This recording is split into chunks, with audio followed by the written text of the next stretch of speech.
Hello and welcome to Varchasva, the Mathematics Academy. My name is Lakshya and I am your maths teacher. आपको पता है आजकल एक movie बहुत trend में है, बहुत ज़्यादा फेमस है और उसका नाम है धुरंधर। और मुझे लगता है कि मैथ्स में भी धुरंधर होते हैं और मैथ्स के धुरंधर वो बच्चे होते हैं जो मैथ्स से डरते नहीं हैं बल्कि उसको चैलेंज करते हैं। और क्लास 10th आपका वो सबसे बड़ा स्टेज हो सकता है जहां आप मैथ्स को चैलेंज कर सकते हैं, बड़े इजीली चैलेंज कर सकते हैं। मैं कई बार अपने बच्चों को ये कहता हूं कि या तो मैथ्स को आप as a powerful weapon use करने वाले हैं या फिर वो आपका सबसे बड़ा फियर बन जाएगा क्लास 10th में। अब वो डिसाइड आपको करना है कि आप उसको पावरफुल वेपन बना रहे हैं या फिर आप उसको एज अ फियर बना के साइड कर देंगे, वो आपको डिसाइड करना है।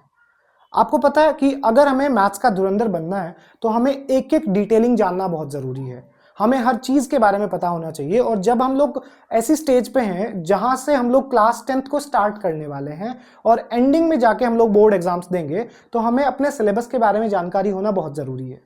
अगर आपको अपने सिलेबस के बारे में पूरा पता है, आपको ये पता है कि आपके सिलेबस में कौन कौन से चैप्टर्स हैं, कौन कौन सी यूनिट्स हैं और उनको आप किस तरीके से वेटेज उनको दिया गया है और एग्जाम्स में हमें कैसे क्या क्या अटेम्प्ट करना है, तो सब कुछ ईजी हो जाने वाला है। फिर वो पावरफुल वेपन बन के निकलने वाली हैं चीज़ें। अब ध्यान देते हैं अपने सिलेबस पे। तो अगर आपने अपना सिलेबस देखा है तो आपको पता है कि हमारे सिलेबस के अंदर 14 चैप्टर्स हैं। एनसीईआरटी में इस साल कोई भी चेंजेस क्लास 10th के लिए तो नहीं किए गए हैं, वो सेम टू सेम टॉपिक्स आपके जो प्रीवियस ईयर आते थे वही सेम इस साल भी आप लोग क्लास 10th में पढ़ेंगे। और यहाँ पे जो हमारे पास टॉपिक्स हैं वो है चैप्टर नंबर 1 में आता है रियल नंबर्स। फर्स्ट चैप्टर आपका है रियल नंबर्स। तो ये चैप्टर आपके सिलेबस में इसलिए रखा जाता है ताकि आपकी नंबर्स की जो नॉलेज है उसको एनहांस किया जा सके।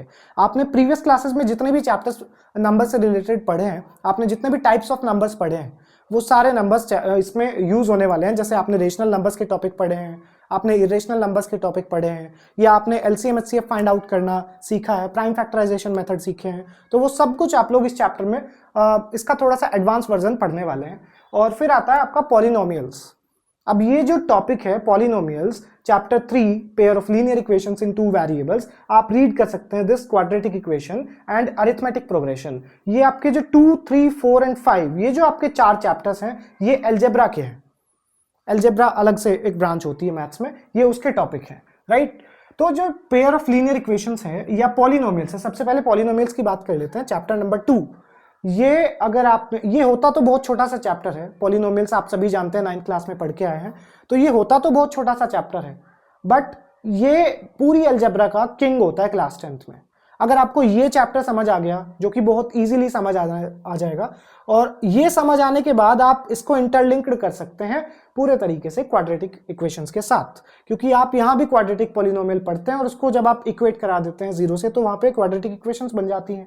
तो वही सेम कॉन्सेप्ट यहाँ भी आता है, लेकिन थोड़ा सा उसका और अपर वर्जन और थोड़े से एडवांस क्वेश्चंस आप यहाँ पे पढ़ते हैं क्वाड्रेटिक इक्वेशन में। तो मेरा कहना यह है कि ये किंग चैप्टर है। क्यों है? क्योंकि अगर आप ये क्लियर कर लेते हैं, इसके कॉन्सेप्ट की क्लैरिटी आपको पूरे तरीके से हो जाती है, तो आप इजीली आधी अलजेब्रा अपने आप कंप्लीट कर लेंगे। अब बात करते हैं चैप्टर नंबर 3 की, which is pair of linear equations in 2 variables.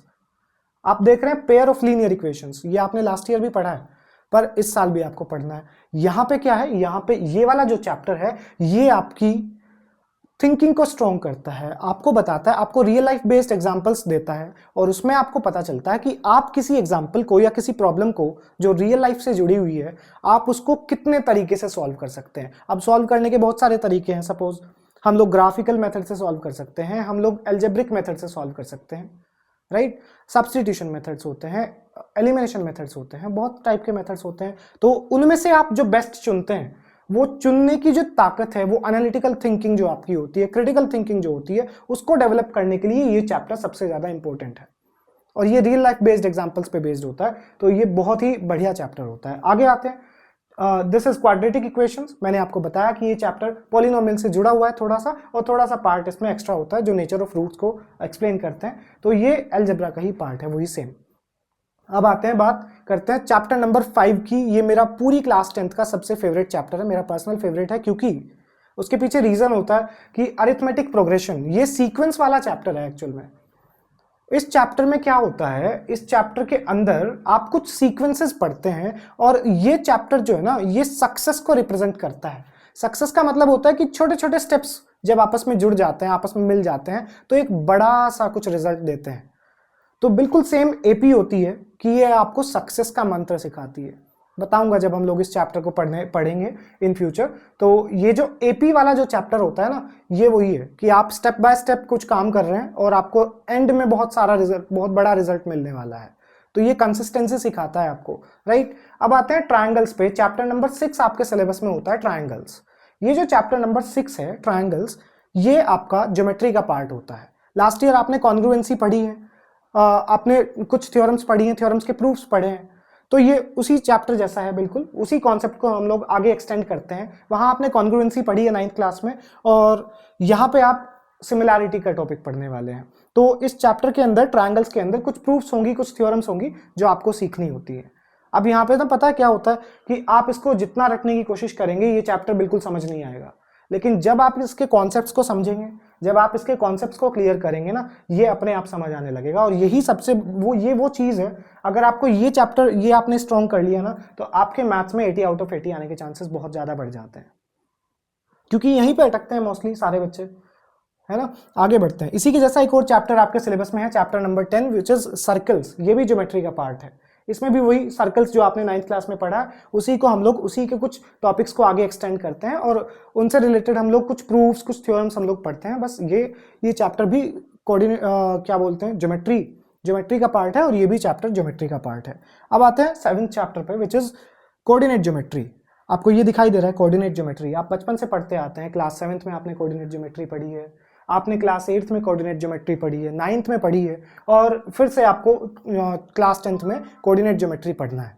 तो ये जो चैप्टर है ये आपकी विजुअलाइजेशन पावर को इन्हांस करता है थोड़ा, क्योंकि आप इसमें डिस्टेंस फार्मूला फाइंड आउट करते हैं, जो रियल लाइफ बेस्ड एग्जांपल्स पे भी बेस्ड होता है कई बार। तो आप इसमें क्या करते हैं, इसमें पॉइंट्स का रिप्रेजेंटेशन, वही कार्टेशियन सिस्टम जो आप सीखते हैं उसका कुछ एडवांस वर्जन पढ़ते हैं, जैसे डिस्टेंस फार्मूला होता है, सेक्शन फार्मूला होता है ना। उसके साथ साथ आपका मिड पॉइंट फार्मूला होता है। तो बहुत सारी चीजें हैं उसमें सीखने लायक, और ये सबसे इजी और इंटरेस्टिंग चैप्टर आपके लिए रहने वाला है पूरी 10th क्लास में। तो ये आपके 7 चैप्टर्स थे। इससे आगे बढ़ते हैं, हम लोग देख लेते हैं एक बार। This is chapter 8 and chapter 9। इनके लिए आप वेट कर रहे होंगे कि सर यही चैप्टर हैं जो मुझे समझ नहीं आएंगे, ऐसा आपको किसी ने बता दिया होगा आसपास। लेकिन ये वो चैप्टर्स हैं मेरे बच्चे, जो ट्रिग्नोमेट्री है ना, ये फर्स्ट टाइम क्लास 10th में इंट्रोड्यूस होती है, और आगे आप जब मैथ्स पढ़ते हैं तो ये ट्रिग्नोमेट्री के टॉपिक्स बहुत सारे आ जाते हैं। लेकिन यहाँ पे जो ट्रिग्नोमेट्री चैप्टर है ना, वो हमारा बहुत ही प्यारा चैप्टर है। ऐसा कुछ नहीं है कि हमें ये समझ नहीं आएगा या ये बहुत डिफिकल्ट होता है। जब आप प्रैक्टिस करेंगे ना, ये चैप्टर सबसे ईजी लगने लगेगा आपको, और सबसे ज्यादा मजा भी इसी चैप्टर में आता है, ऐसा नहीं है, ठीक है। तो ट्रिग्नोमेट्री इंट्रोडक्शन जो होता है वो आपके सिलेबस में इस साल है, और इसके साथ साथ आपका कुछ एप्लीकेशंस ऑफ ट्रिग्नोमेट्री होती हैं जो रियल लाइफ बेस्ड एग्जांपल्स पे ही वर्क करती हैं। तो ये दोनों चैप्टर्स एक दूसरे से जुड़े रहते हैं आपस में, ट्रिग्नोमेट्री और some applications of trigonometry, chapter number 9। बहुत अच्छे चैप्टर्स हैं, बहुत मजा आएगा इनको करते हुए। अब आगे चलते हैं चैप्टर नंबर 10 पे, सर्कल्स। आपको बता दिया है कि वही सेम जो आपने 9th क्लास में सीखा है, उसी का थोड़ा सा एक्सटेंडेड वर्जन हम लोग यहाँ पे पढ़ते हैं सर्कल्स के फॉर्म में, और इसमें ही हम लोग प्रूफ और कुछ थ्योरम्स हम लोग सीखते हैं जो हमें कॉन्सेप्ट वाइज सीखनी होती है, रटनी नहीं होती है। बस ये बात ध्यान रखनी है आपको, ये ज्योमेट्री का पार्ट है। आगे बढ़ते हैं। चैप्टर नंबर 11 आपका है एरियाज रिलेटेड टू सर्कल्स। ये जो चैप्टर है इसमें आप कुछ फार्मूला बेस्ड क्वेश्चंस करते हैं, जो सर्कल्स के अंदर जो सेक्टर बनते हैं या सेगमेंट बनते हैं उनका एरिया आप लोग फाइंड आउट करते हैं। तो वो इसी चैप्टर में फाइंड आउट करते हैं। फार्मूला बेस्ड क्वेश्चंस आते हैं, डायरेक्ट क्वेश्चंस एग्जाम में मिल जाते हैं कई बार। और इसके बाद आते हैं surface area and volume, chapter number 12। Surface area and volumes आप जानते हैं कि ये जो चैप्टर होता है ये 3D शेप्स पे बेस्ड होता है, जो आपने 9th क्लास में भी पिछले साल पढ़ा है। वहां पे आपके सिलेबस में स्फीयर और कोन था, जहां पे आप हेमीस्फीयर के टॉपिक भी पढ़ते थे कुछ, और उसके साथ साथ आपके 2-3 शेप्स ही होती थी। लेकिन यहाँ पे आपकी बहुत सारी शेप्स आ जाती हैं, जैसे क्यूब, क्यूबॉइड, वो सारी शेप्स, जितनी भी 3D शेप्स आप लोग मैथ्स में पढ़ते हैं या बचपन में आपने पढ़ी है, वो सारी शेप्स यहाँ पे मिल जाएंगी। और चैप्टर नंबर 12 में फॉर्मूला बेस्ड क्वेश्चंस होते हैं, कॉन्सेप्ट आपको सिखा देंगे। बहुत अच्छा चैप्टर होता है, बहुत मजा आता है इस चैप्टर को करने में। बस आपकी कैलकुलेशन स्ट्रांग होनी चाहिए। अगर नहीं भी है तो आप कुछ महीने प्रैक्टिस करें, जून तक आपकी, जब जून में छुट्टियां होती हैं, आप उसमें कैलकुलेशन की प्रैक्टिस करें, तो आप इस चैप्टर को बहुत स्ट्रांगली, बहुत अच्छे तरीके से कर लेंगे। इसमें कोई प्रॉब्लम नहीं आएगी। आगे बढ़ते हैं, चैप्टर नंबर 13 स्टैटिस्टिक्स है और यहाँ पे आपको मीन, मीडियन और मोड पढ़ना होता है। तो ये टॉपिक आपका बहुत स्कोरिंग टॉपिक होता है जिसमें आप स्कोर बहुत अच्छे से कर लेते हैं, क्योंकि 3 फार्मूलाज होते हैं, 3 या 4 फार्मूलाज होते हैं इस चैप्टर के अंदर, और 3 ही टॉपिक होते हैं, मीन, मीडियन और मोड। उन्हीं पे बेस्ड 5 मार्क्स के क्वेश्चंस आ जाते हैं, कई बार केस स्टडी आ जाती है, तो वो स्कोरिंग टॉपिक होता है ये वाला जो स्टैटिस्टिक्स होता है ये। इसके बाद आपका एक प्रोबेबिलिटी टॉपिक आता है और प्रोबेबिलिटी में आपके जनरल क्वेश्चंस आते हैं। प्रोबेबिलिटी भी बहुत ही प्यारा टॉपिक है जो आपने कभी, शायद हो सकता है कि आपने क्लास 8th में कहीं पढ़ा है, तो अगर नहीं भी पढ़ा है तो क्लास 10th में हम लोग पढ़ेंगे इसको। और प्रोबेबिलिटी सबसे अच्छा, सबसे प्यारा सा टॉपिक होता है। ओवरऑल सारे ही चैप्टर्स बहुत अच्छे होते हैं क्लास 10th में। क्लास 9th से ज्यादा इंटरेस्टिंग चैप्टर्स होते हैं क्लास 10th में, जिनको पढ़ने में आपको बहुत मजा आने वाला है। तो ओवरऑल ये आपके 14 चैप्टर्स हैं जो आपने देखे हैं, अपनी बुक्स में भी देखे हैं। अब हम लोग बात कर लेते हैं कि हमारे सिलेबस में कितने यूनिट्स हैं, यूनिट्स को भी डिवाइड कर लेते हैं, कितना मार्क्स का डिस्ट्रीब्यूशन है, कैसे कैसे हमारा 80 मार्क्स का पेपर आता है। आपके 2 पेपर्स आते हैं, आपको पता है, एक पेपर आपका स्टैंडर्ड का आता है और एक पेपर आपका बेसिक का आता है, ये बात आपको पता है। अब हम लोग देख लेते हैं, जो ये पहला चैप्टर है ना आपका, दिस इज रियल नंबर्स, ये चैप्टर आपका नंबर सिस्टम यूनिट में आता है और यूनिट नंबर 1 होती है नंबर सिस्टम। तो ये चैप्टर आपका 6 मार्क्स का होता है अकेला। इसके आगे जो आपके 4 चैप्टर्स हैं, ये जो मैंने आपको अलजेब्रा में बताए थे, this is chapter number 2, chapter 3, chapter 4, chapter 5। ये चारों चैप्टर आपके अलजेब्रा के टॉपिक्स होते हैं और ये 20 मार्क्स के आते हैं। आपके पेपर में अलजेब्रा सबसे ज्यादा मार्क्स की आती है, जो है 20 मार्क्स, तो इसका वेटेज होता है 20। ओके, आगे बढ़ते हैं। जो ये ट्रायंगल्स है, this is chapter number 6 and chapter number 10, triangles और सर्कल्स, ये आपके 15 मार्क्स के आते हैं दोनों चैप्टर्स। इनका वेटेज 15 का होता है। ये ज्योमेट्री की यूनिट होती है, पूरी यूनिट ज्योमेट्री के नाम से आती है। और फिर इसके बाद आता है कोऑर्डिनेट ज्योमेट्री, ये आपका 6 मार्क्स का आता है, ये भी अपने आप में एक यूनिट होती है। तो अब तक हम लोग 4 यूनिट्स देख चुके हैं, नंबर सिस्टम, अलजेब्रा, इसके बाद हमने देखा ज्योमेट्री और फिर कोऑर्डिनेट ज्योमेट्री। तो ये 4 यूनिट्स हो गई। ठीक, आगे बढ़ते हैं। जो आपका इंट्रोडक्शन टू ट्रिग्नोमेट्री और सम एप्लीकेशंस ऑफ ट्रिग्नोमेट्री है, ये दोनों चैप्टर्स मिला के आपके 12 मार्क्स के आते हैं, ओनली 12 मार्क्स के आते हैं और बहुत ही बढ़िया क्वेश्चंस इनमें से, सेलेक्टिव क्वेश्चंस आते हैं सारे। तो ये अलग से एक ट्रिग्नोमेट्री के नाम से एक यूनिट होती है, यूनिट नंबर 5। अब आ जाते हैं इससे नीचे, हमारे पास 2 चैप्टर्स होते हैं, चैप्टर नंबर 11 और चैप्टर नंबर 12। ये दोनों चैप्टर्स हमारे मेंसुरेशन में आते हैं, मेंसुरेशन में काउंट होते हैं और इन दोनों चैप्टर्स का वेटेज होता है ओनली 10 मार्क्स।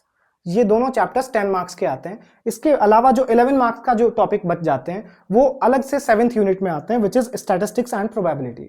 ये आपके 11 मार्क्स में आ जाते हैं। तो ओवरऑल आपका 80 मार्क्स का पेपर डिजाइन हो जाता है पूरा।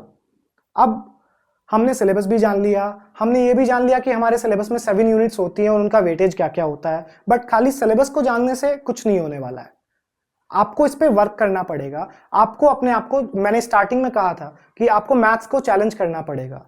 उस चैलेंज को करने के लिए आपको कुछ 3 गोल्डन रूल्स में बता रहा हूं, मेरे अकॉर्डिंग 3 हैं, आप लोग अपने अकॉर्डिंग भी बना सकते हैं। बट अगर आप इसको फॉलो करते तो मुझे लगता है कि आप 95 प्लस आराम से स्कोर कर सकते हैं अगर आप अभी से इसको फॉलो करना चालू करते हैं। तो सबसे पहला रूल होता है आपकी कॉन्सेप्ट की क्लैरिटी।